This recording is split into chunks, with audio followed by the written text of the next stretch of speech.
The Cloverfield Paradox est quasi un titre méta, en cela que The Cloverfield Paradox est un film paradoxal. Paradoxal au sens où c'est un mauvais film, mais c'est en même temps un bon film. Alors si vous voulez, pour pouvoir s'extraire de ce paradoxe-là, tout est question de point de vue en réalité. C'est-à-dire que c'est un mauvais film en tant que tel, mais inclus dans la mythologie, dans la diégèse Cloverfield, c'est un film qui est assez intéressant et assez riche. Mais je vais y revenir un petit peu plus tard. Tout d'abord, je vais simplement vous exprimer un petit peu la relation que j'entretiens avec la diégèse, ou ce que j'appellerais la digression diégétique Cloverfield, ou si vous voulez autrement, j'appellerais ça aussi le CCU, le Cloverfield Cinematic Universe. Alors Cloverfield, premier nom, qui est réalisé par Matt Reeves en 2008, c'est un film sur lequel, curieusement, duquel je ne suis pas ultra fan de façon générale. En réalité, j'aime bien le concept, qui est l'idée de faire un found footage. L'idée de base, simplement, c'est un monstre qui attaque une ville, et on va tout suivre ça du point de vue d'une caméra amateur, ou d'ailleurs de plusieurs caméras amateurs. Donc c'est un found footage. Moi, le gros souci que j'ai avec ce film-là, au-delà du concept que je trouve super cool et assez jouissif, c'est le fait que les règles du found footage ne sont absolument pas respectées, et moi, ça brise de manière assez radicale ma suspension concernant l'incrédulité.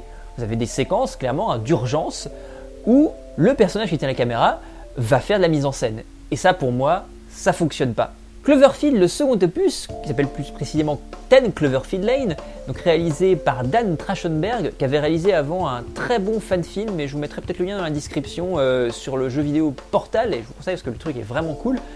Je l'aime beaucoup. En fait, c'est un film que j'aime beaucoup, qui a tout de bon, sauf son quatrième acte, qui pour moi est une erreur. Vous savez qu'un film en général se construit autour de 3 actes. Là, il en fait un quatrième qui est censé, si vous voulez, faire la jonction vraiment extrêmement claire, nette, précise avec l'univers Cloverfield. Mais moi, ça ne me convient pas. C'est-à-dire qu'il aurait très bien pu rester dans une sorte d'ouverture sans en dire trop. Et ça aurait été extrêmement bien comme ça, et ça n'aurait pas justement amputé ce morceau-là à l'univers Cloverfield. Donc ça reste un très très bon film, c'est extrêmement bien mis en scène, il y a un travail sur la lumière qui est vraiment très très bon, c'est excellemment bien écrit, et surtout c'est excellemment bien interprété. John Goodman plus Mary-Elizabeth Winstead, ça déchire. Voilà, le film déchire sur ce point-là. Maintenant passons à The Paradox Cloverfield, ou The Cloverfield Paradox, c'est mieux dans l'autre sens. C'est un film qui m'emmerde beaucoup, parce que bon, j'avais une hype de malade quand j'ai découvert que depuis quelques heures il avait été balancé sur Netflix, alors que je venais juste de voir la bande-annonce. Voilà, et puis la bande-annonce me hypait aussi pas mal, c'est-à-dire que j'avais l'impression d'une sorte d'alien-like, moi ça me va bien, ça me plaît même beaucoup. Donc qu'est-ce que ça raconte très rapidement 10 Cloverfield Lane, pardon, ça c'est le deuxième, de Cloverfield Paradox. C'est relativement simple, c'est-à-dire qu'on est sur plutôt un film de SF pur et dur.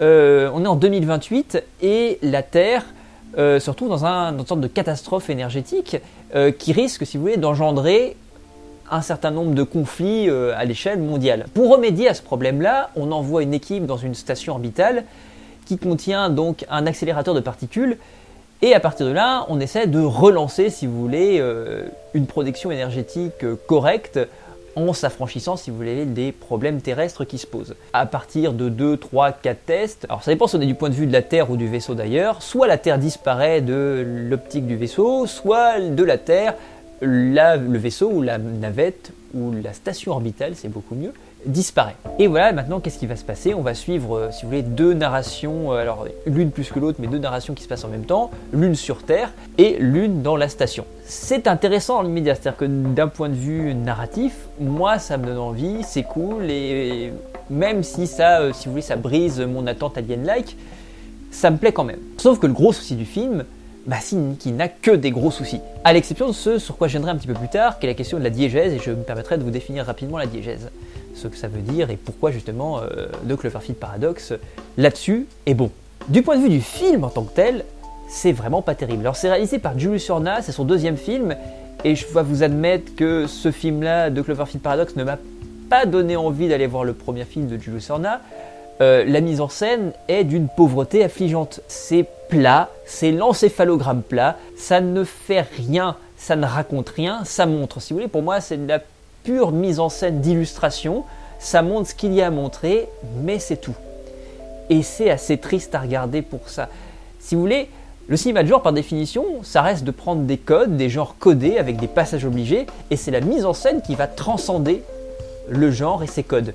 Là, il n'y a rien de transcendé parce qu'il n'y a pas de mise en scène à proprement parler. C'est-à-dire que les seules choses, à la limite, qui pourraient être un tant soit peu construites du point de vue de la mise en scène, c'est ce que Jules Sorna s'amuse à faire, c'est-à-dire il débulte son cadre. Et ça va créer, enfin c'est censé créer en tout cas une sensation de malaise ou d'angoisse ou autre. Sauf que ça marche pas ici parce que vos couloirs déjà ils sont tout éclairés et que très vite au bout d'un moment tu sais qu'il va rien arriver véritablement dans les couloirs. Donc ça fonctionne pas du tout. Le reste vraiment encore une fois ce n'est que de l'illustration. Ça c'est le premier gros souci et qui est pas un petit souci, c'est vraiment ça va si vous voulez entacher l'intégralité du film. Deuxième point qui me dérange aussi beaucoup, c'est la question des ruptures de ton. C'est-à-dire que le film s'amuse à faire des ruptures de ton. Pourquoi pas?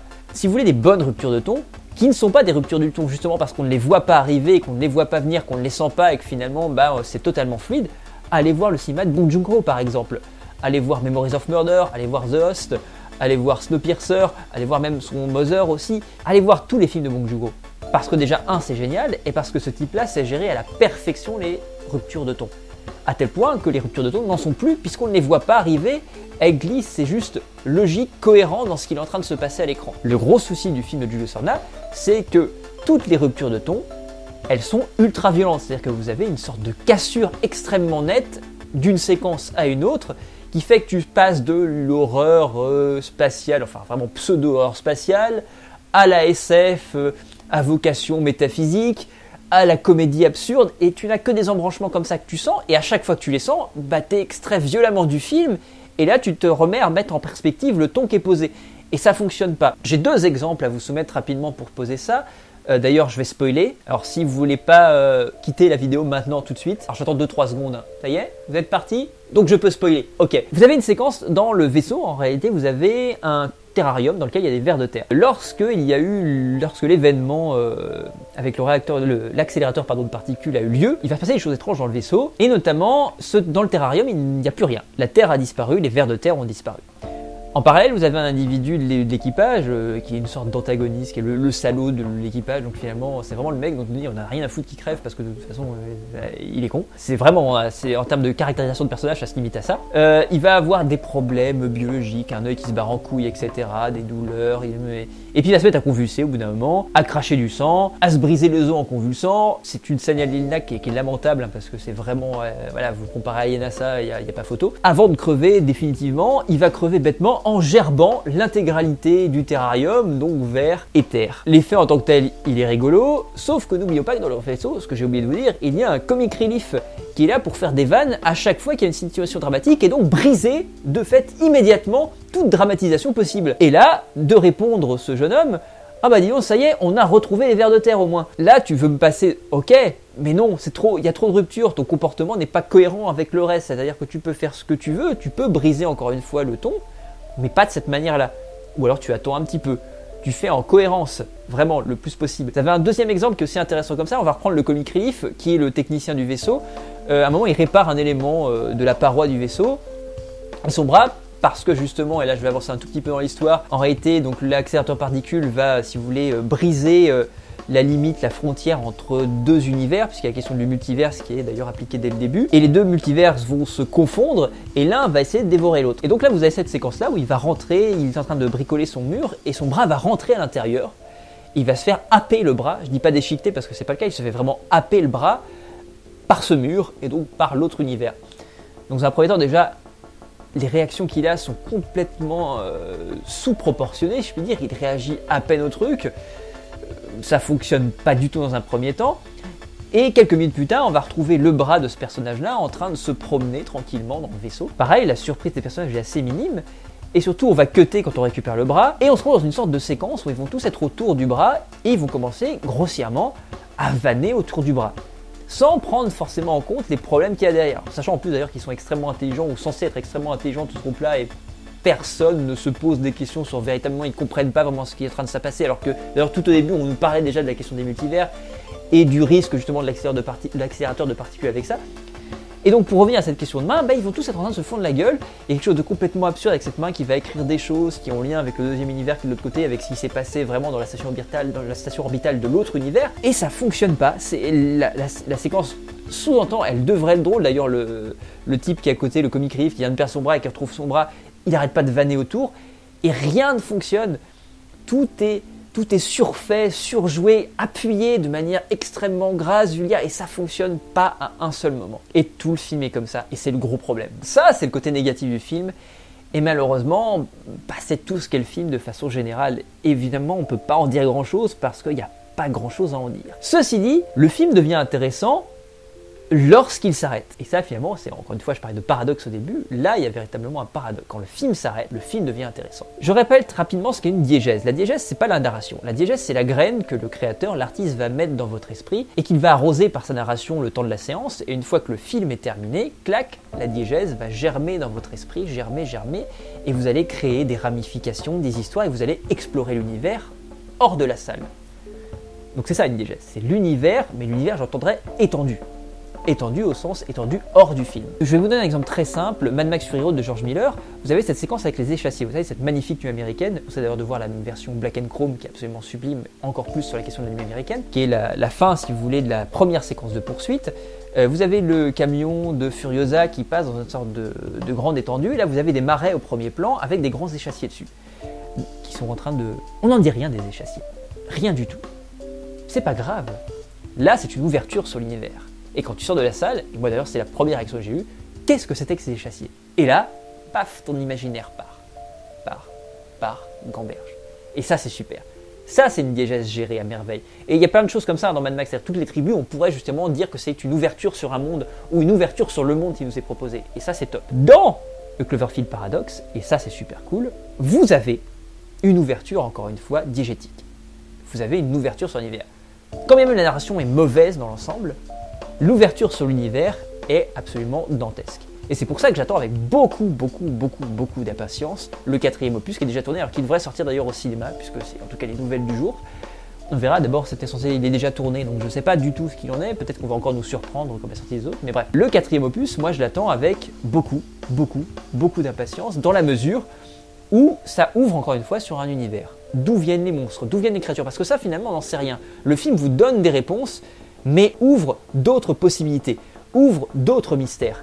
Et à toi, spectateur, maintenant, de les combler avec ton imaginaire. Essaie de combler maintenant les 3 narrations que je t'ai posées dans l'univers Cloverfield, et essaie de faire des jonctions entre ces univers-là, entre ces histoires-là, entre ces narrations-là. Essaie de faire des jonctions entre ça. Ça, c'est génial. Ça, c'est très stimulant. Et en ça, je considère que The Cloverfield Paradox n'est pas un film totalement vain et inutile. C'est un film qui ouvre sur une ambition diégétique que je trouve assez fascinante et assez stimulante. Alors donc je vous conseille d'aller voir le film si vous aimez l'univers Cloverfield, malgré tout.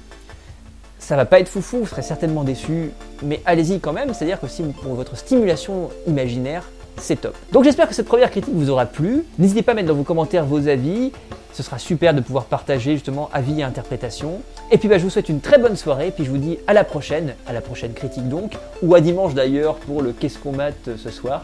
Je vous souhaite une très belle soirée à vous et à très bientôt. Salut!